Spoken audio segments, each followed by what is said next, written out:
தொட்டா சிந்துறாளே சிட்டார சிட்டுக்குருவி. என்ன விட்டா போதும் ஒன்னு சிட்டா பறக்குறாளே குத்தால கொட்டு மருவி. அந்த சீம காட்டுல சின்ன தேனு கூட்டுல அந்த தெக்கு சீம கரட்டுல தேர் எடுத்து வச்சிருக்கேன் சின்ன பொண்ணே ஊட்டி விடவா.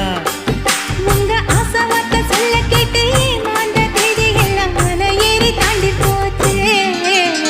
தொட்டா சிணுங்கி போல தொட்டா சிணுங்குறாளே சிட்டான சிட்டுக்குருவி. என்ன விட்டா போதும் முன்னு சிட்டா பறக்குறாளே குத்தால கொட்டு மருவி.